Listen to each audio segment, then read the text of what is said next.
start. Okay, so hello and welcome to our online session, Divesting from High Carbon to Low Carbon. For several years now, the AK Wien and AK Wien have had a very fruitful cooperation in Albach, and I want to thank Florian Boschek and Christian Berger for initiating and organizing today's discussion. What role do disinvestment and, not less important, reinvestment play in a socio-ecological transition of today's infrastructure, which is strongly dependent on fossil energy? What can transition roadmaps look like, and how can they be implemented in a socially just way? These are our main questions for the next nearly 59 minutes. We have outstanding speakers who I want to thank for taking their time for us. As last year, we managed to recruit Nora Laufer to moderate the session. She's a well-known journalist on climate topics. Yes, I made it short. The floor is yours. Thank you all for participating. I'm really looking forward to the following discussion and will now hand over to Nora, please. Thank you very much, Christa, for the kind introduction. Hello, everyone, also from my side. My name is Nora Laufer. I'm a journalist at the Austrian daily newspaper Der Standard, and I have the pleasure to guide you today through this event. We'll be talking about carbon divestment, about what financial decisions we do need to make today in order to counteract the climate crisis. We have three wonderful guests here today. So first of all, Irene Monasterolos, she's working on climate economics and finance at the University of Economics and Business, the WU in Vienna. Also from the WU, Andreas Novys, he's a professor at the Department of Socioeconomics. And Wolfgang Polts, he's leading the Policies Institutes for Economic and Innovation Research at UANEUM Research. So a bit about the timescale today. So we'll first of all hear three keynote speeches, approximately 10 minutes each. And afterwards, we have a 20 minutes time frame for discussion. So if you have any questions coming up beforehand, I would kindly ask you to already post them in the chat you can see on the right-hand side, so we can kind of filter them beforehand and have a very fruitful discussion afterwards. So I won't keep it long, since you're all here today to hear from the three speakers. And I would kindly ask Irene Monasterolos to start with your input. Good morning, everybody. Thank you so much for the invitation to this very interesting event. So my discussion will focus on the 3 points which are connected to the topic of this session. So first, I would like to talk about the challenges of financing the socio-ecological transformation, and then in particular to focus on the challenges of addressing climate change for the financial sector. And finally, I will discuss what role could the state capital and private capital play in this context. So when we, what are the main challenges for facing the socio-ecological transformation to decarbonize the economy?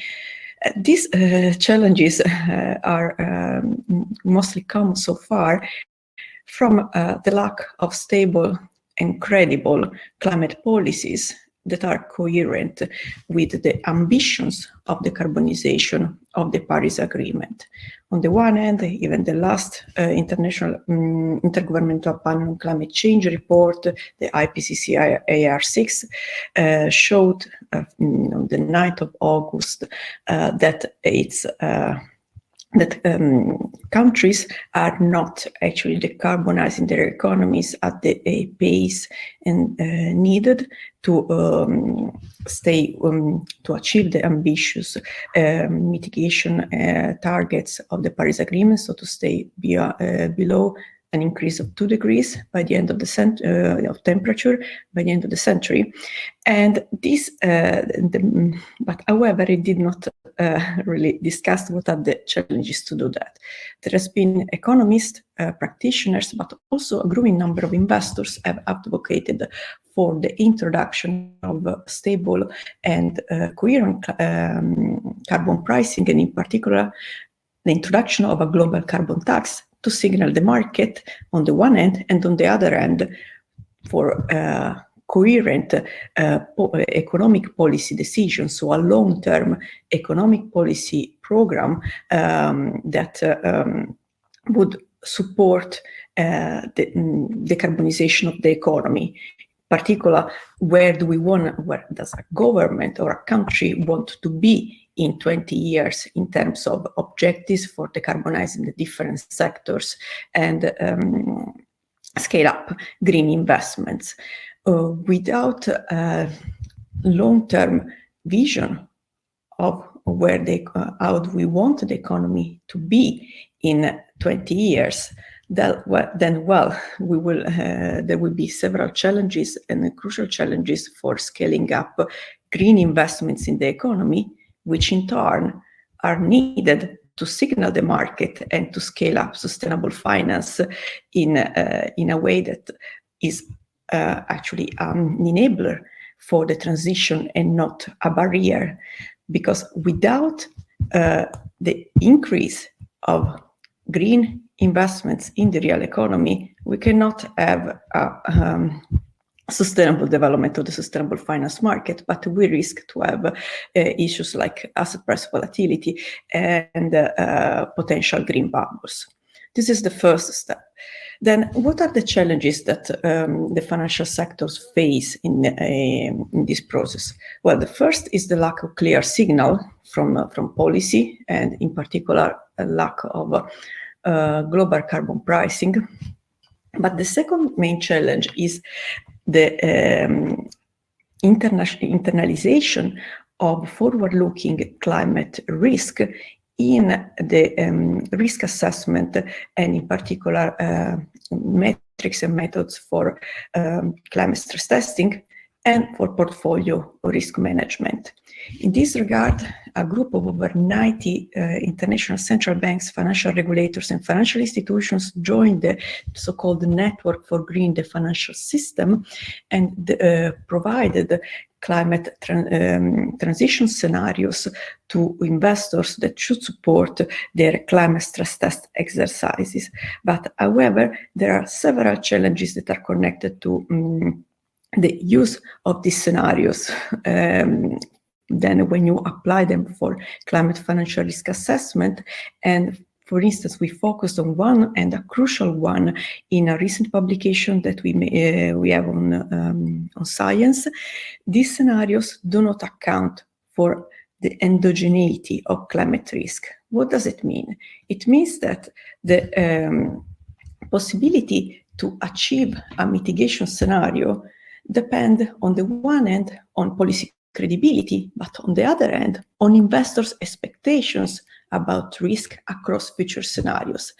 And thus, it's crucial for scenarios to take into account the interplay between policy credibility and investors' expectations and reactions to that. But this is still missing, and it's a major issue that could lead to underestimate the risk of adverse scenarios in climate stress testing.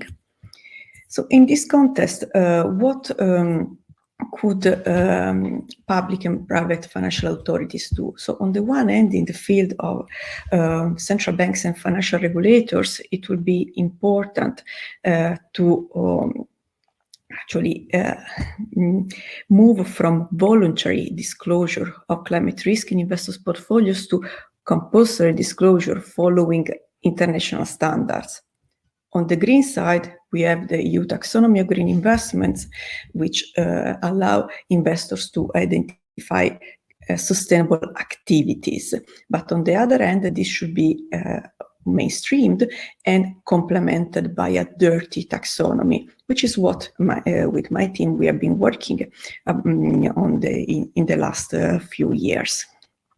On the other hand, there should be transparency in the metrics and methods used for climate financial risk assessment to avoid the challenges that we face, that central banks still face in the practice of stress testing after the 2008 financial crisis.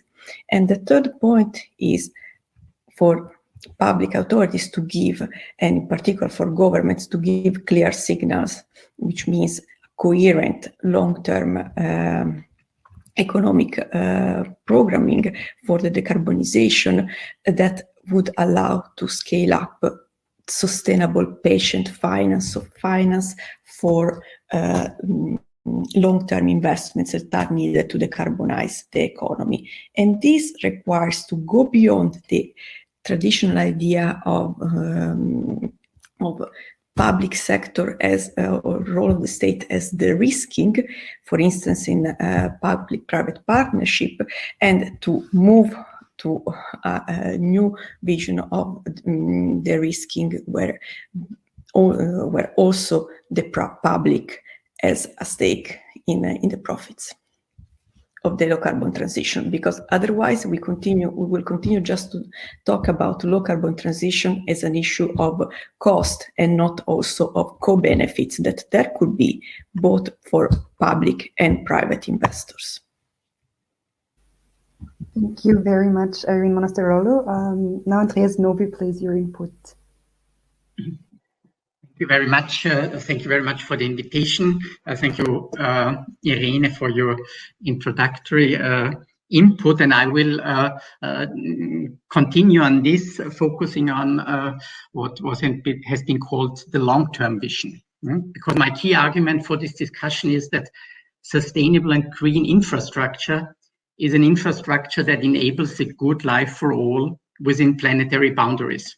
Therefore, in my presentation, I will explore what it implies to provide such a climate-friendly infrastructure. First, a sustainable and green infrastructure has to sustain a good life. That means it has to enable human flourishing, satisfy human needs, as well as a certain comfort.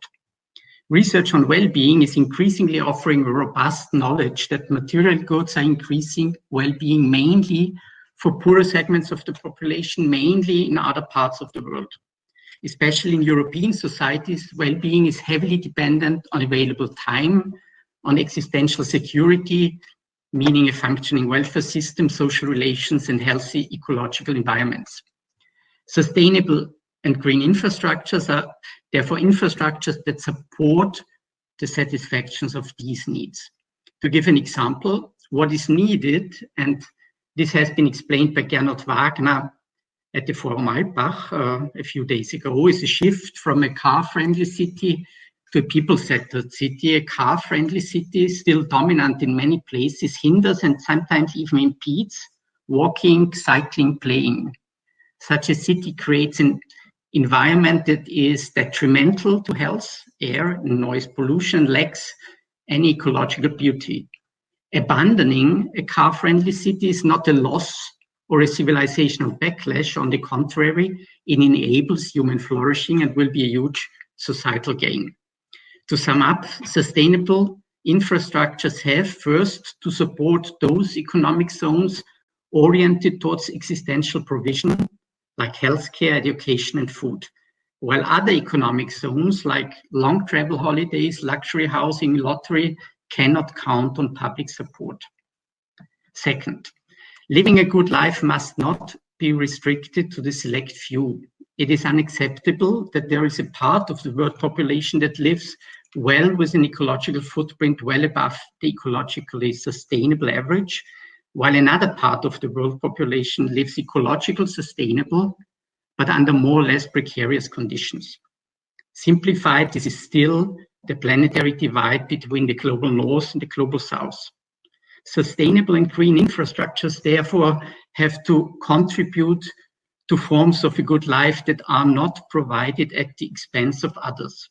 It has to be a good life for all, good as well as affordable. The main message is therefore individual solutions accessible via green markets are often of little help. To take a few examples, a carbon-free passive house is ecologically sound, but all too often located in suburban or rural areas, thereby causing huge infrastructure and mobility costs. publicly subsidizing only the individual energy infrastructure, even if it is carbon neutral, is problematic from an environmental point of view. It is also problematic because such investments requires above average income, thereby subsidizing the well-off to the detriment of lower income receivers. The same is true with respect to electronically powered cars, which are still quite expensive. To subsidize the product only, and as well as the infrastructure, like public filing station for private cars, will not change the overall structure of a mobility system that is not sustainable.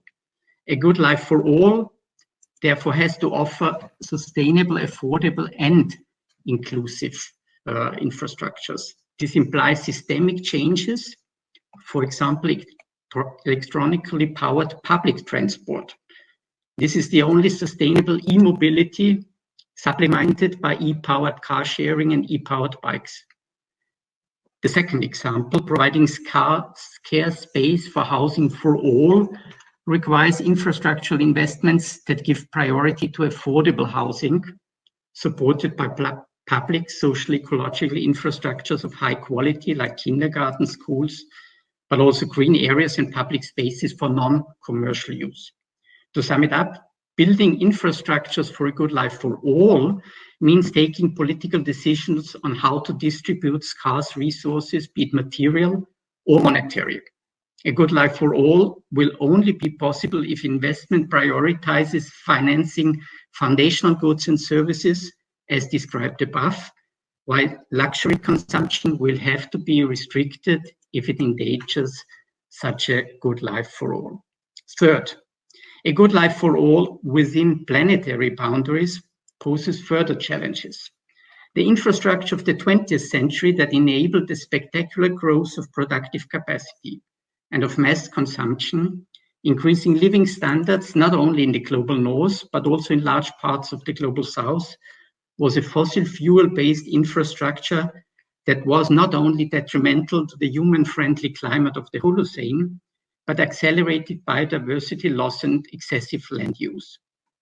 It is illusory to assume that a green and sustainable infrastructure can restrict its innovations to become carbon neutral to the financing and use of other technologies, be it wind, sun, water, or hydrogen.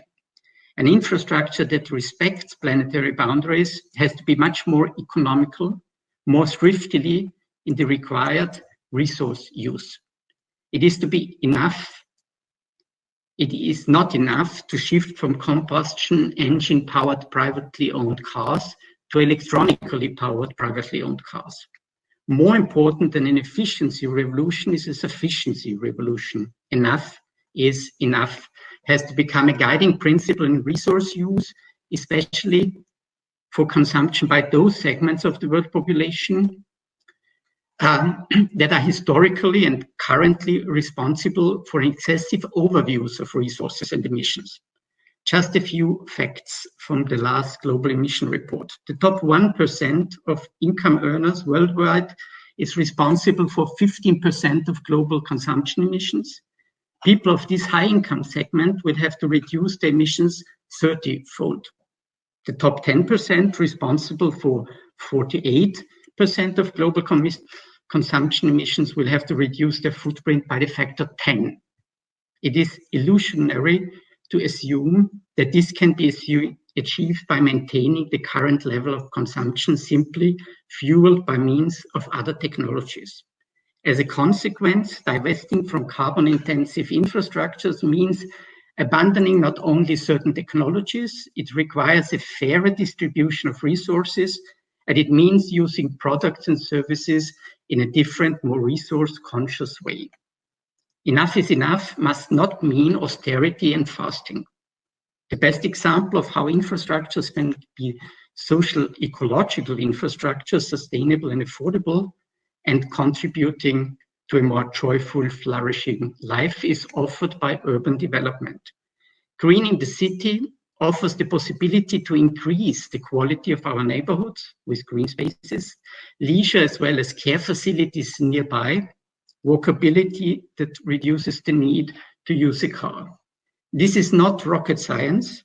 There is scientific evidence and technological feasibility. If we, as engaged citizens, as a democratic society that assumes planetary responsibility, really want to contribute to divesting from carbon intensive towards a sustainable and green infrastructure, it is collective engagement that is the most precious resource. After decades of climate discourse, of rhetoric, what is urgently needed today is the political will to implement the necessary changes. Democratic politics has not, but can make a difference. To put it in a nutshell, divesting must not be limited to specific technologies, products, or infrastructure facilities, but requires fairer distribution and new, sustainable, and affordable systems of provision. Thank you very much. Thank you, Andreas. Novi. Now, can we ask Wolfgang Polts for your input, please?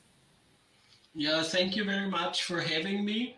I would like to focus my presentation on the investment part rather than the divesting, but as disciples of Schumpeter, we know that this goes hand in hand. If you invest in some area, you will divest in others. Batteries and internal combustion engines are a good example in case. And what I would like to draw your attention to when we talk about how to invest in green technology, in green industry, in green infrastructure, is a renewed debate about the possibilities of industrial policy at the European level with respect to green investments. And here I want to focus especially on a specific instrument which has the potential, at least in my view, to play an important role in the restructuring of our production fabric, and also to invest in infrastructure and value chains that are amenable to a green transformation of industry. And this specific instrument is the so-called Important Projects of Common European Interest, or IPCES for short. There has been a long debate about the means and barriers to industrial policy in Europe. You know probably that Europe is very strict in general on state aid to industrial firms. Ever since the EU treaties, which have defined state aid as being incompatible with the internal market. But against the perception of increased societal challenges as well as competitive challenges, these rules have been changed over time. First, when there was in 2006 set up a community framework for state aid at the domain of research, development and innovation. In 2008, this was further developed to include state aid for environmental protection. And in 2014, the Commission adopted a communication laying out a dedicated framework for the criteria of state aid in any sector of economic activity. And that was the birthday of the Important Projects of Common European Interest as we know them now. And why did I say in the beginning that this is an instrument that has the potential to become an important instrument in the green transformation of industry and infrastructures? Is that although the legal possibility exists since 2014, it was only very recently that this instrument, the use of this instrument and the framing of projects in this context gained some momentum. It is only 4 projects that have been given the okay sign from the European Commission so far.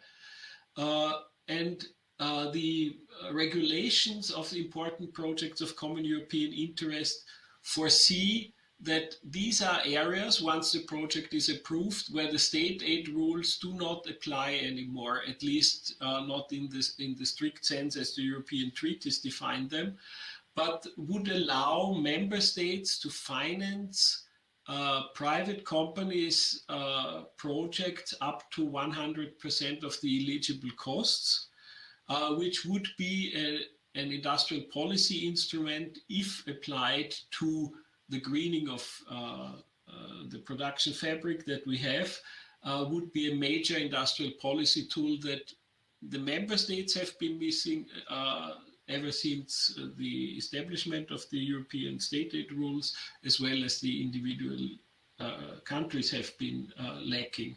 This, in contrast to industrial policy instruments that other areas of the world can command, the US or Korea or China have set up important industrial policies, some of them including the green transformation or addressing the green transformation. And it is only now that on this level of policy instrumentation, there is a possibility to engage in heavy investment.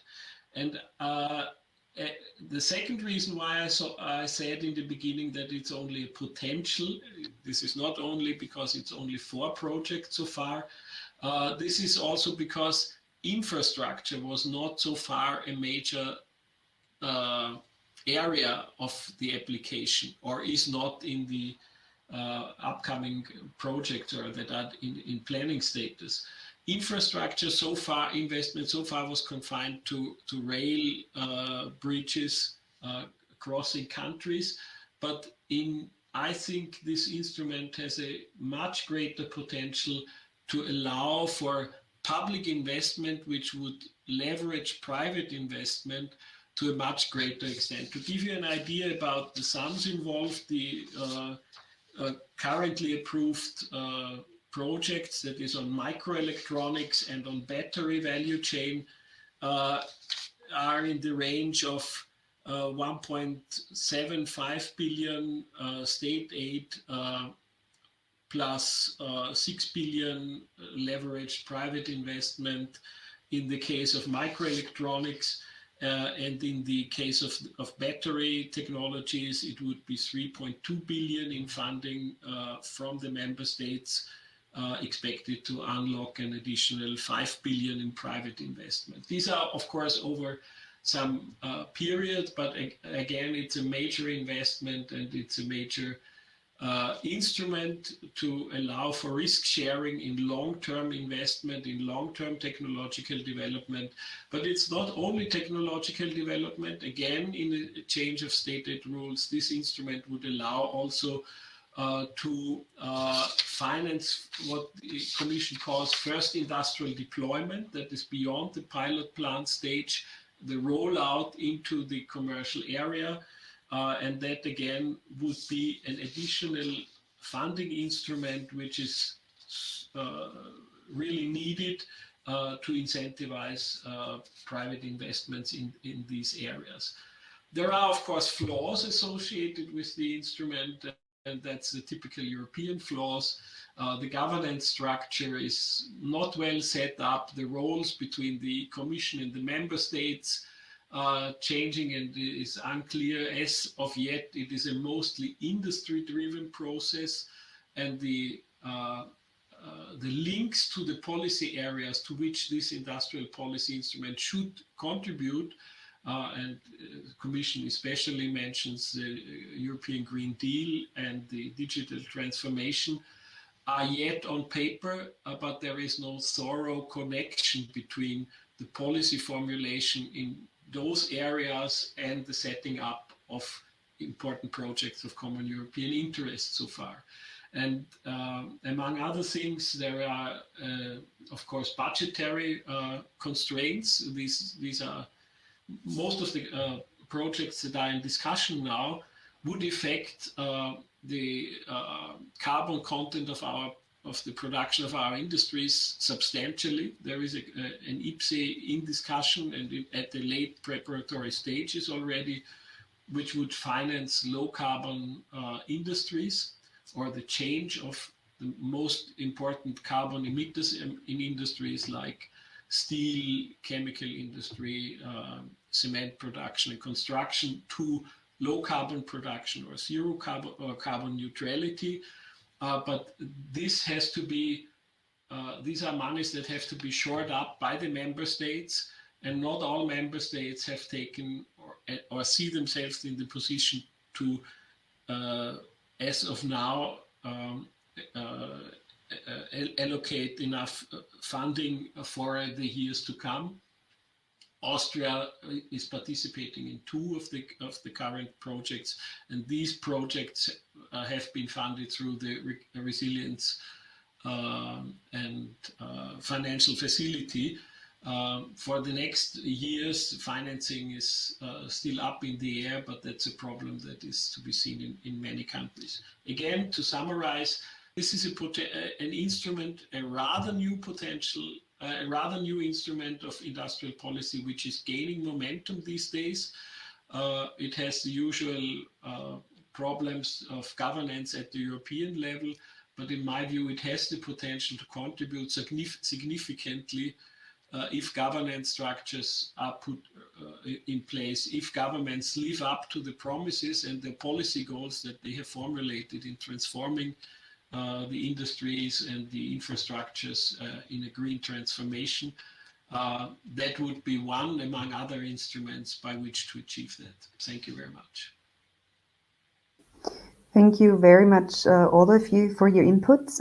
We'll now open the discussion. I see there are already some questions in the chat on the right-hand side. If you have some more, please just post them either in the chat or the Q&A. And I'll start off with something that both of you, Irene Monasterolos and also Andreas Novy, have mentioned, this long-term vision that is needed. So we have a lot of climate goals that have been promoted throughout the past years. So China will be climate neutral by 2060, or at least that's the aim, the EU by 2050, and so on. Do you see, is this enough for a long-term vision? What about the financial sector? Do you see enough aim there? Is there enough spirit to really get to these goals, or are they just promises? Should I start? Well, actually, we heard a lot of announcements since the Paris Agreement. However, these announcements are not always consistent with what then countries do. And this is indeed what the last UNEP report found, that countries, despite their announcements and despite ratifying the Paris Agreement, are not delivering, are not walking the talk, are not really delivering on the policies and investments to decarbonize and signals to decarbonize the economy. And this is a crucial point of what's needed, because again, we cannot have sustainable finance or a sound sustainable finance if there is not enough green investments. And in order to be green investments, we need a green industrial policy, which should be longer term. That's the point. I mean, it's again the issue of do we have before the egg of the chicken? Well, in this case, it's quite clear that we need strong signal to the market in order to allow the market to function, the sustainable finance market to function properly.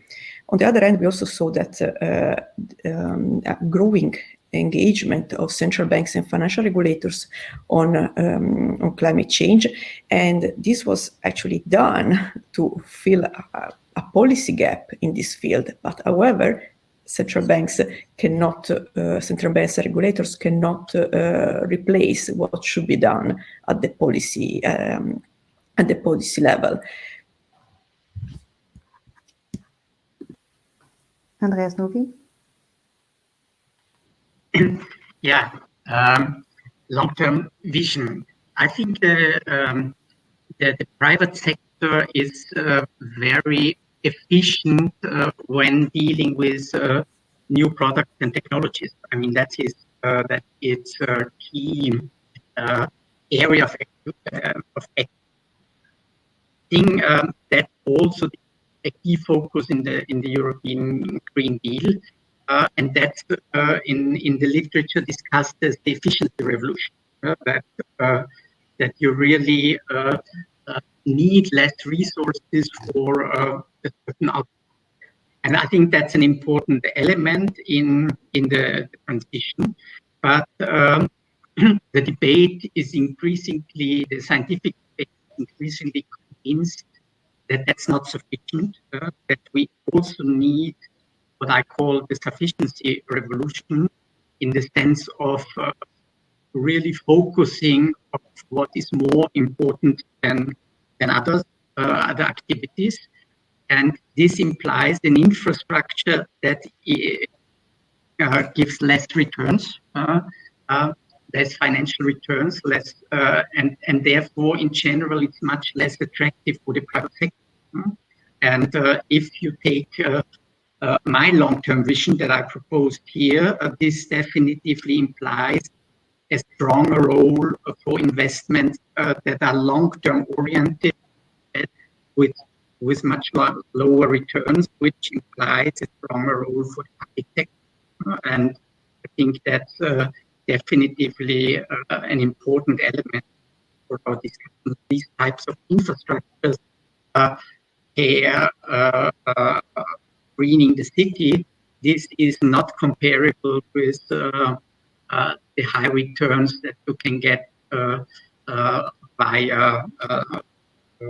Amazon or other types of investment. I think that would be one of the implications from what I said in my introductory. Thank you. Wolfgang, Polt, the next question towards you. So how useful, how meaningful is carbon divestment if at the same time we're subsidizing fossil fuels by billions and billions each year? Is that meaningful? Does it even make sense? No, not really. But inconsistencies are abound. So I think policy cannot have it both ways. And on paper, it looks very simple to decide. But of course, there are vested interests. And that's why policies are not going straight forward according to what the targets and the policy goals, the stated policy goals are. So in a nutshell, it doesn't make sense. Irene, you nodded. Is there something you wanted to add? No, I'm fine. I think I elaborated on the policy coherence quite a lot. But yeah, indeed, I mean, we expect financial actors to move along and to scale up green finance. But the point is, I mean, we are, as Stiglitz used to say, we are economists. We believe in incentives. Where are the incentives to do so? So that's on the one hand, research has shown that it's still unclear whether there is whether investing in green in financial markets provides enough returns to provides green if there are green alphas.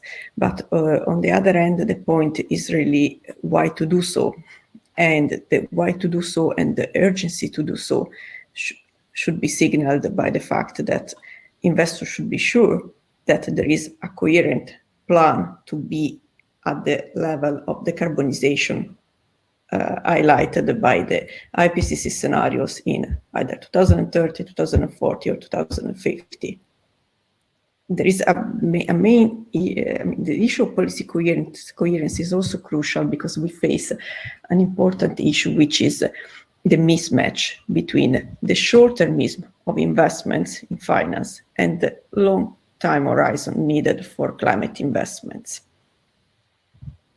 If I may add on that, I think, again, in this respect, public investment can deleverage the risks of the private investors, and the state aids that are allowed now in the context of the important projects of common European interest are a mean to that. For example, the projects that I mentioned, the battery project and the microelectronics one, they have time periods of 7 to 10 years, and I think that's quite the time horizon for private investment. But of course, they would have to be accompanied by other policy instruments to also to signal that policy is serious in the transition. State aid as such is one important policy instrument, but it would have to be accompanied by appropriate regulations or by public procurement to really secure markets markets for these technologies that are being developed in the context of the IPCEIs. Wolfgang, Polt, we can't see you anymore. We can still hear you. I hope you can still hear and see us. I see and hear us. You very clearly. Wonderful. It's good. If we can hear you, you were there just again. I'll continue with the next question that has been posted in the chat. Just a moment. Are there any estimations or educated guesses on how much investments or divestments are necessary to reach carbon neutrality in 2040? So all those not from Austria, that's our aim at the moment, to be carbon neutral by 2040. Does anybody have an answer? Estimated estimations or educated guesses? No, there are not proper estimations yet, because the estimations are connected to the scenario in which we will end up to.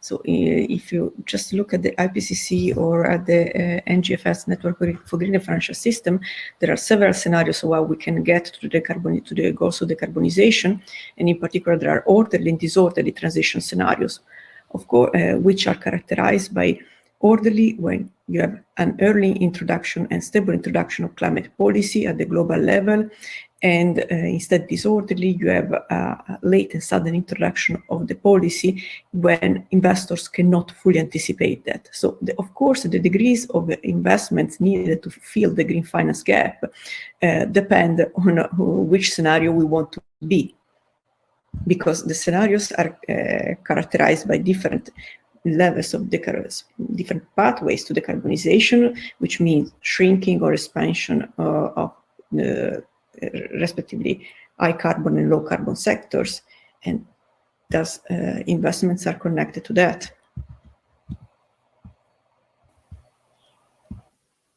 May I add on this? I mean, for the Austrian discussion, it's very clear that we have to stop or drastically reduce certain investments in fossil fuel mobility infrastructure. I mean, this is very clear.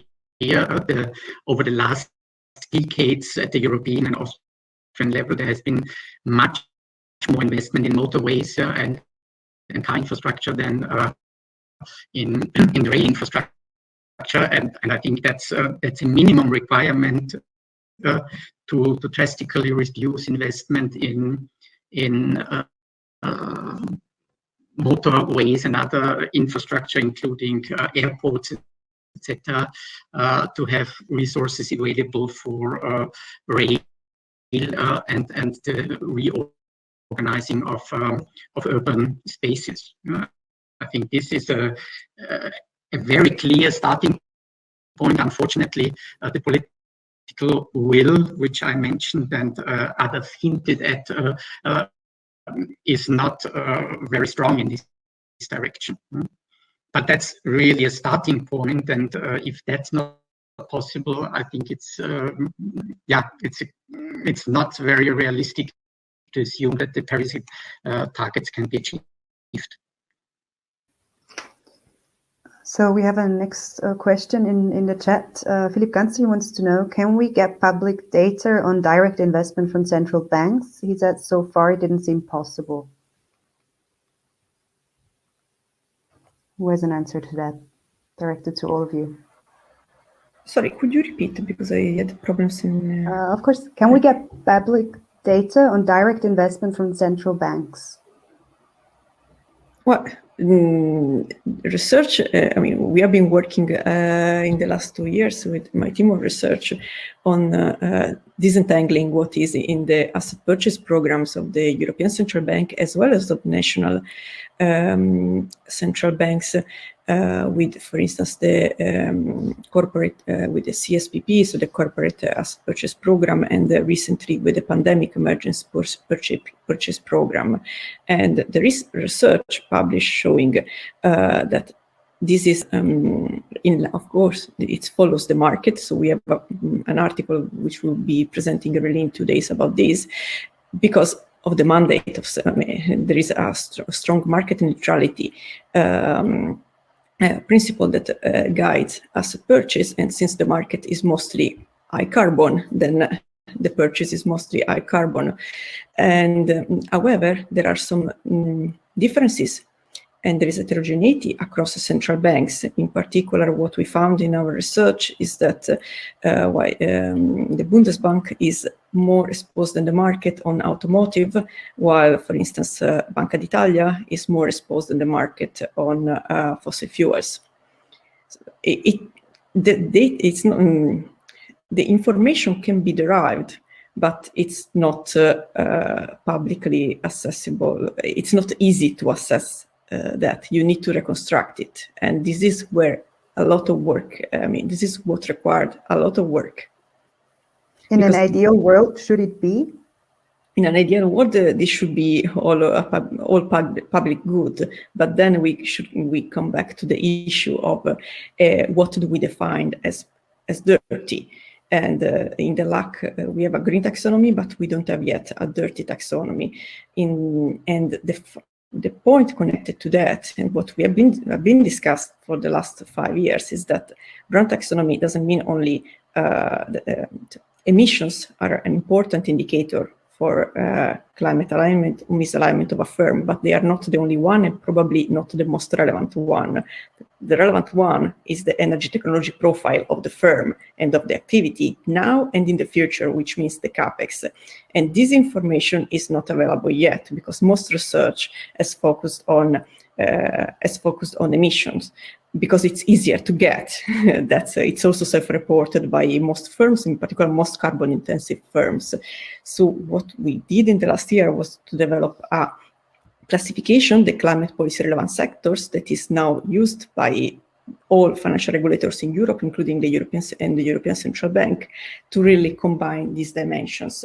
And research is now published about the exposure, for instance, of EU banks to the climate policy relevant sectors, and done by the European Central Bank, EBA, EU, and also the insurance.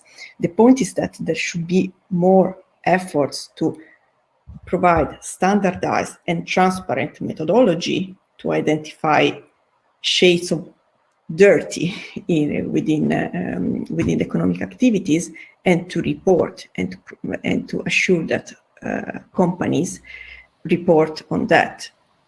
That's yeah. By the way, this will also be a major prerequisite if we design sound carbon border adjustment mechanisms. You have to know what is the content of CO2 or dirt in general, if you like, of the goods that you are about to import. And without such a sensible way of measuring that, we will run into a lot of difficulties of definitions, which are sure to end up at the courts of WTO. But do you see any possible ways to measure that? I mean, it's something we're talking about. It's something that should be implemented rather sooner than later, according to the EU Commission. The problem is whether you would apply averages for the respective sectors, or whether you would be able to go down at the level of individual firms or even plants, which would be the most fair way to go about it, because in a given industry, polluters are unevenly distributed, and a carbon border adjustment mechanism which would only rely on the average of a sector would penalize relatively clean producing industries in the countries from which we import. But that's a huge technical problem. I am not in the position to say whether it can be solved, unfortunately. Staying a bit with the EU topic, do the three of you think that the COVID crisis could perhaps be an opportunity to kind of redirect investments? We've seen now with the EU recovery plan that they said a high percentage has to go to green technologies. Andreas, Novy, maybe?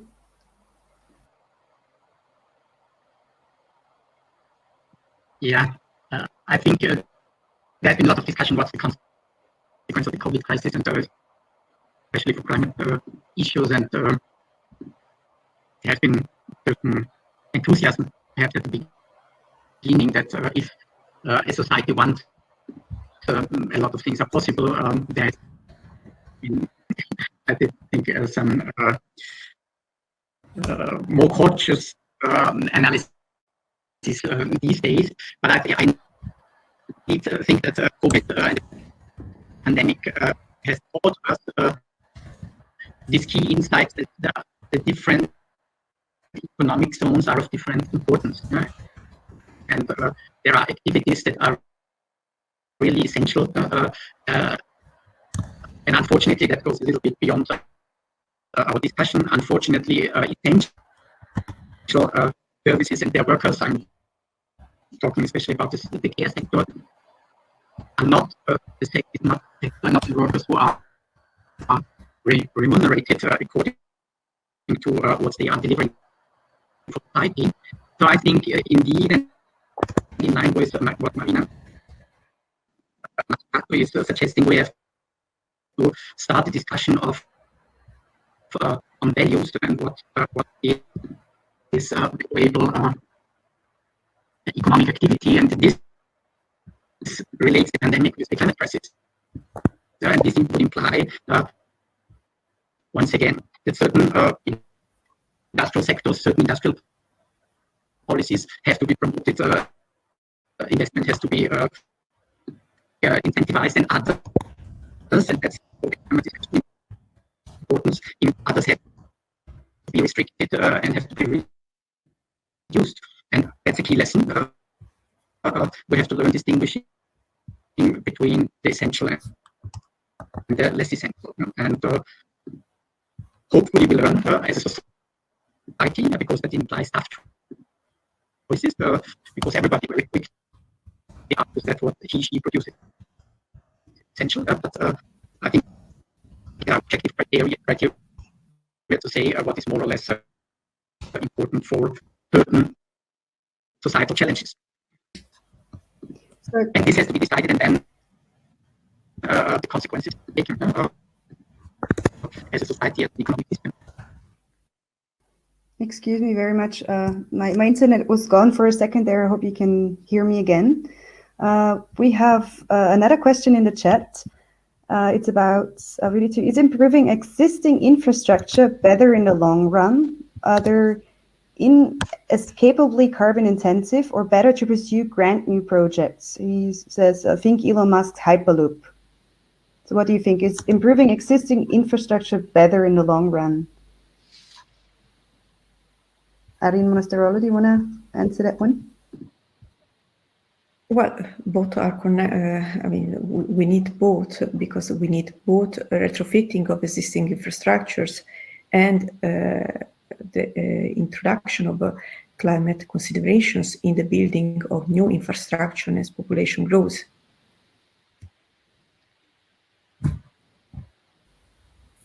Well, I would agree with Ms. Monasterolos. I think we need both, and there is, for example, if you retrofit existing highways, which would be able then to guide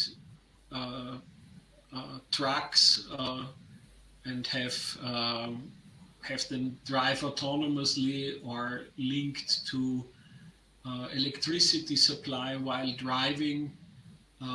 That would be a nice retrofitting of existing highways and lowering the carbon content. Not all cars that are driving on the highways have to be polluting then. So there is a lot of it, and even probably the larger part of investment that would go to upgrading existing infrastructure. So maybe go back a few steps to a question I wanted to initially ask, but then we were already in the discussion. So let's say that a lot of people want to divest from fossil fuels and they get rid of their shares. Would it just be really inexpensive for someone else to buy those shares? So does it really work out, or is it just someone else taking over? Oh, Wolfgang Polts, your microphone is already on. That was an invitation to answer the question. Oh, sorry. Can you repeat the question? So if I want to divest as a firm, as a private person, as a university, or whatever organization, and I throw back my shares on the market because I don't want to invest in fossil fuel companies anymore, won't it just be somebody else buying those shares for a very good price, probably because it's I got rid of them? Yes, I think that's a natural consequence. So if you lower the share price, there will be some other one picking it up. I think the best option then is to, to put some limits, but Ms. Monasterolos is much more prolific in answering this question. But my personal hunch would be that in huge investment funds like pension funds or so should be limits on. Of course, there are already. They might be refined or tightened, not to invest in these types of dirty. If we have a list of dirty industries, then there should be barriers to invest in those.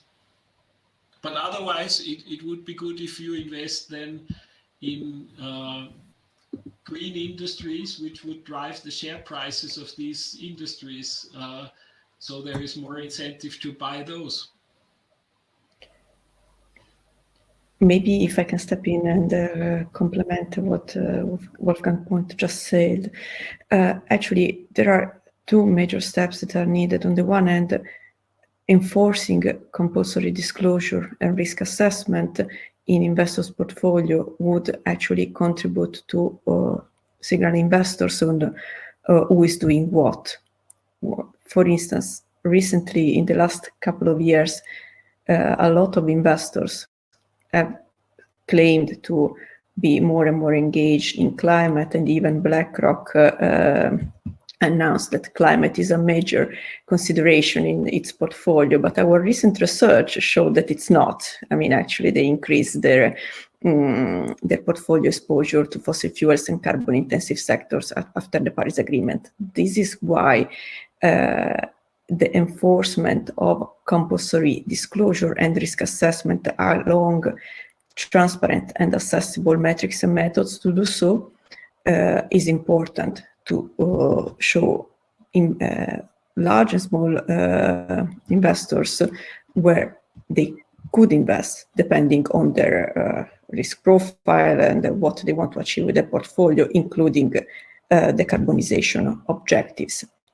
But on the other hand, we need to decide, as you rightly pointed out, I mean, if someone sells brown and the price goes down, then someone else will buy it.